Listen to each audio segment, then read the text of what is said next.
Attention aux films d'horreur. Vous qui aimez regarder les films d'horreur, là, attention, ça véhicule l'esprit de peur.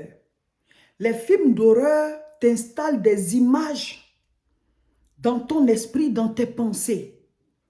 Ces images-là font que quand tu regardes quelque part, là, ce que les autres ne voient pas, là, toi tu vois. Pas parce que la chose est là, hein, mais parce que la chose est en toi. À cause des images que toi tu avais déjà vues dans des films ou bien dans même des revues ou bien dans de petites vidéos qui font peur. Si par exemple tu as regardé un film où la personne se trouvait à un parking souterrain et puis des choses ont commencé à sortir. Si tu te retrouves un jour dans un parking souterrain, là, tu vas commencer à faire comme ça. Parce que c'est l'image que tu avais vue là. C'est ça qui va revenir à la surface. Tu vas te dire que les choses qui sont apparues là, est-ce que ça ne va pas apparaître ici? Tu vas commencer à regarder derrière. Fais comme ci, fais comme ça. Parce que cette image-là est en toi. Attention aux films d'horreur. Attention aux choses qui font peur. Ça installe en vous un esprit de peur. Parce que ces images que vous voyez là, ça vous reste. Ces images-là vous restent. Les circonstances que vous avez vues dans ces films vous restent. Ça dit si par exemple, dans le film, la personne était seule quelque part. Et puis on commence à mettre une musique là. Et puis quelque chose commence à passer. Quand toi, tu vas te retrouver seul quelque part, dans tes pensées, tu vas commencer à penser à la musique là, qui était dans le film. Et puis tu vas imaginer que la chose là va passer aussi. Satan joue beaucoup sur ça. Satan utilise ces images d'horreur, ces images effrayantes que vous avez vues pour installer en vous l'esprit de peur. À quoi ça sert de regarder des films d'horreur? En tant qu'enfant de Dieu, est-ce que c'est édifiant? Ça t'apporte quoi? Ça bâtit quoi en toi? Alléluia. Attention aux films d'horreur. L'esprit de peur prend appui sur les images que chacun enregistre. Ce que tu regardes, ce que tu entends, tout ce qui entre en toi là, les choses que vous écoutez, les choses que vous avez regardées, ça reste en vous. Donc, faites attention à ce que vous regardez. Évitez les films d'horreur. Ce n'est pas édifiant. Bon, tu regardes ça pourquoi? Tu es là comme ça, tu as envie de t'effrayer, tu as envie d'avoir peur, tu mets un film d'horreur. On programme un film d'horreur, toi tu es chrétien, tu vas aller regarder. Derrière chaque film, il y a un esprit. Bon, l'esprit qui est derrière le film d'horreur, est-ce que c'est le Saint-Esprit? Ceux qui ont tourné le film là, ceux qui ont tourné les films d'horreur là, ils sont inspirés par quel esprit? C'est le Saint-Esprit. Dieu, il nous édifie. Dieu veut qu'on soit bien. Dieu veut qu'on se sente bien. Dieu veut qu'on ait la foi. Et la Bible dit la foi vient. La foi vient, ça veut dire que la foi n'est pas en nous à l'origine. Elle vient de ce qu'on entend. Donc si toi, au lieu de te bâtir la foi, au lieu de lire la parole, au lieu de te remplir de la présence de Dieu, tu te remplis des trucs effrayants, les films d'horreur, voilà, les histoires qui font peur, mais tu n'auras pas la paix. Tu ne seras pas serein. Tu vas évoluer avec l'esprit de peur. C'est pour ça que ce n'est pas tout qu'il faut regarder. Ce n'est pas tout qu'il faut écouter. Ce n'est pas tout qu'il faut, il faut regarder parce que cette image-là reste en toi. Les circonstances de peur, les circonstances effrayantes que vous avez emmagasinées en vous là, c'est ce qui vous crée cette atmosphère de peur en permanence en vous. Parce qu'il y a des choses que les autres n'ont pas vues que vous avez vues. Il y a des choses que les autres n'ont pas écoutées que vous avez écoutées. Vous regardez des choses qui font peur. Vous vous mettez dans des circonstances effrayantes. Et puis après, ça reste en vous. Donc, ça entretient ça. Et il y a des gens même qui font regarder à leurs enfants en permanence des films d'horreur. Ça crée des images. Les images qui sont en nous, là, ça prend du temps à sortir. Hein? Tu peux traîner une mauvaise image toute ta vie. Tu as vu quelque chose que tu ne devais pas voir. L'image là te reste, c'est calé dans tes pensées. Et ça te crée une attitude, ça te crée un comportement. Et donc, ça peut te développer un esprit de peur, un manque d'assurance. Tu peux trembler pendant qu'il n'y a pas quelque chose qui fait trembler, mais parce que toi, tu l'as en toi. Alors, comment s'auto-délivrer de l'esprit de peur? C'est que vous devez briser les forteresses sur lesquelles l'esprit de peur est posé. C'est-à-dire ce qui fait que cet esprit-là est en vous. Vous devez briser les forteresses sur lesquelles l'esprit de peur a bâti. Vous devez renverser les raisonnements, toute hauteur qui s'élève contre la connaissance de Dieu dans vos pensées et ramener toute pensée captive à l'obéissance de Christ. Ça veut dire quoi? Vous devez remplacer les images, les mauvaises conceptions, les mauvaises circonstances sur lesquelles les démons se basent pour vous communiquer la peur. Là. Vous devez les remplacer. C'est-à-dire quoi? Là où l'ennemi veut t'effrayer, toi, tu dois remplacer les pensées qui font que tu as peur ou bien les pensées qui peuvent faire que tu peux avoir peur.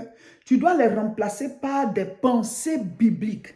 La parole de Dieu est une épée à double tranchant qui sépare esprit et âme, moelle et jointure. Ça veut dire que c'est la parole qui peut entrer en toi, détruire les images de peur, les images effrayantes, les conceptions que tu t'es faites de la vie. C'est la parole qui est une épée à double tranchant qui peut séparer esprit et âme, moelle et jointure, qui peut entrer en toi et enlever ces bases, ces forteresses sur lesquelles la peur est assise en toi. Donc, chaque jour, tu dois mettre la parole en toi. Tu dois remplacer. Chaque fois que tu as peur, tu dois prendre un verset biblique. Chaque fois que tu as peur, tu prends un verset, tu remplaces. La Bible dit que votre cœur ne se trouble point. Croyez en Dieu et croyez en moi. Vous voyez, quand ton cœur veut commencer à se troubler, tu dis, la Bible dit que votre cœur ne se trouble point. Tu chantes un cantique, ou alors tu mets une prédication, ou alors tu mets la Bible audio. Vous devez combattre les forteresses qui sont en vous, sur lesquelles la peur est basée. Les conceptions qui disent que quelque chose va passer ici tout de suite, telle chose va se passer. Dans tes pensées là-bas, il faut te dire, c'est vrai qu'il y a les démons, mais il y a aussi les anges. Est-ce que vous prenez conscience de cela?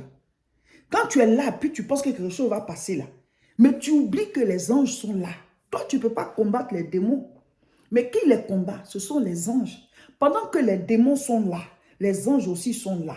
Et comme toi, tu es enfant de Dieu, les anges ont le dessus sur les démons. Donc, quand toi, tu es là, ta présence là, les démons ne peuvent pas rester. Mais comme toi, tu as regardé des films d'horreur, tu regardes ou bien tu as regardé des choses, des images effrayantes. Donc, quand toi, tu es là, tu oublies la présence des anges et tu es concentré sur la présence, voilà, probable des démons. Et même s'ils ne sont même pas là. Mais comme toi, tu as ça en toi, à cause des images que tu as vues, à cause des circonstances qui te sont restées, donc quand tu te retrouves dans les mêmes circonstances, tu commences à avoir peur, tu commences à trembler parce que dans tes pensées là-bas, dans le film que tu as vu, il y a quelque chose qui est passé quand la personne était à cet endroit. Donc, les images que nous mettons en nous, les choses que nous avons vues depuis longtemps, qui sont des choses effrayantes là, c'est dessus que l'esprit de peur se base.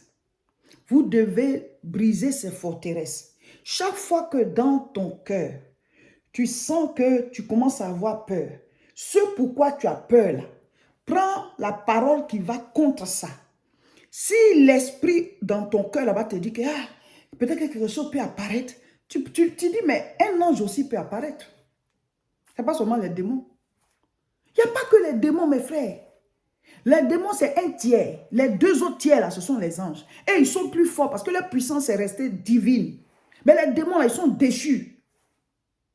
Qui a chassé les démons du ciel? Ce sont les anges. Ce n'est pas Dieu. Ce sont les anges qui ont combattu, puis les ont jetés. Allez, quittez ici. Ce n'est même pas Dieu.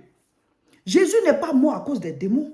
Jésus n'est pas mort à cause de Satan. Jésus est mort à cause de nos péchés. Jésus n'a pas besoin de mourir pour vaincre le diable. Non.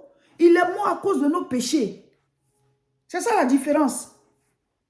Donc quand tu es là, et puis Satan commence à te dire des choses, toi remplace-les par la parole de Dieu. Parole contre parole. Et puis, remplace les images qui sont en toi. Regarde des films chrétiens. Mets la parole. C'est-à-dire, il faut que les mauvaises images là soient effacées pour que ta foi soit bâtie et que les images de forteresse là soient ébranlées. Que la forteresse de la parole de Dieu remplace les forteresses diaboliques en toi. C'est comme ça que l'esprit de peur est vaincu. Remplace dans tes pensées. Chaque fois que Satan t'envoie une parole, envoie une autre parole. Quand Jésus était tenté, après son jeûne par le diable, quand le diable dit quelque chose, lui, il dit quelque chose, il dit, il est écrit. Quand le diable dit encore, Jésus dit, il est écrit. Pas parce que lui, il ne pouvait pas vaincre le diable, mais c'était un exemple qu'il nous montrait pour dire, quand vous allez vous retrouver dans la tentation, et la tentation, c'est dans les pensées surtout. Donc, l'esprit de peur, c'est par rapport à l'intérieur de vous, là, ce qui se passe. C'est ce qui fait que vous tremblez. Sinon, quelqu'un peut même être assis avec vous, là. Il n'a peur de rien. Mais vous, vous êtes là, vous avez peur, vous tremblez. Ça dépend de votre intérieur. De ce que vous avez emmagasiné comme image.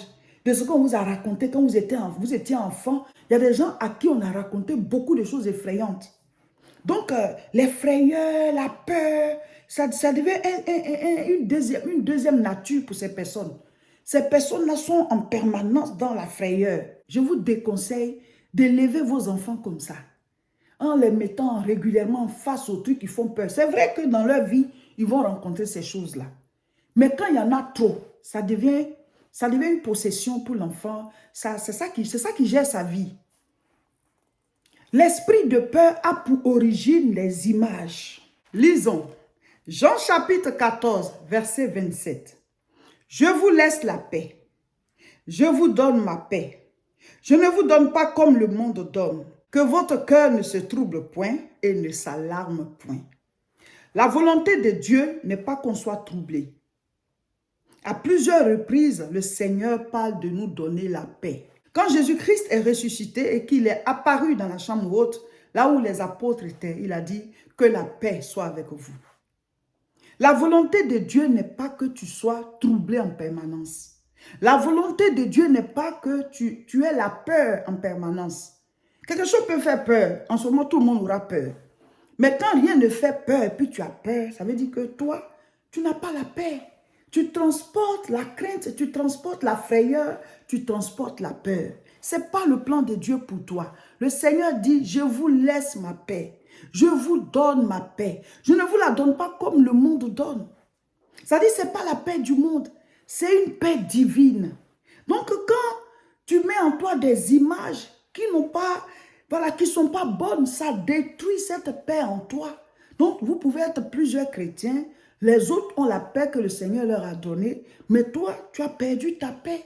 Tu as le trouble en permanence parce que tu te nourris de quoi? Tu combats ta paix, tu combats la paix que le Seigneur t'a donnée, tu combats la vie qu'il t'a donnée, tu combats la foi qu'il t'a donnée. Or, la foi vient de ce qu'on entend. Donc, si tu n'entends pas de bonnes choses, ben, tu détruis ta foi, tu installes le doute, tu installes la frayeur, et puis ça dépend des circonstances. Voilà, tu souffres et tout ça. Dieu n'a pas dit ça, ce n'est pas ça le plan de Dieu pour nous. Dieu nous a créés par amour. Dieu aime les hommes. Et il a tellement aimé les hommes. Et il a tellement aimé les hommes qu'il a donné son Fils unique pour qu'il meure à notre place. Pour nous racheter. Dieu est amour. Pourquoi va-t-il vouloir que tu sois troublé? Mais nous-mêmes, on s'en va prendre du poison. En train de regarder les films d'horreur, en train d'écouter des histoires effrayantes, en train de chercher des images effrayantes. Qu'est-ce que tu vas faire avec ça? Tu es plus puissant que les démons. Toi, tu pries et puis les anges les combattent. Donc, tu as l'autorité, il faut exercer cette autorité. Jésus n'a jamais amené ses disciples, et c'est pas pour aller regarder des choses effrayantes, non. Il était tout le temps en train d'édifier leur foi. La foi vient de ce qu'on entend. C'est ce qui est à l'intérieur de nous là. C'est ce qui nous forme, c'est ce qui nous rend fermes. Amen. Au niveau de Tourcoing ici, tous les dimanches, on continue la délivrance durant tout le mois de mars et en avril, on aura un autre thème. L'école des disciples, c'est le samedi 25 mars. Et dans le mois d'avril, il y aura une retraite spirituelle ici. Du 8 au 9 avril, c'est la Pâque. Donc, il y aura une retraite spirituelle de Pâques ici à l'église de Tourcoing, samedi et dimanche. Donc, dès maintenant, contactez-nous au 0033 7 51 51 25 16 sur WhatsApp. Vous allez avoir toutes les informations. Vous allez louer vos chambres d'hôtel et venir. On va prier 2 jours dans la présence de Dieu. Que le Seigneur vous bénisse. La prochaine prière en direct, c'est ce mercredi. Abonnez-vous et partagez massivement cette vidéo.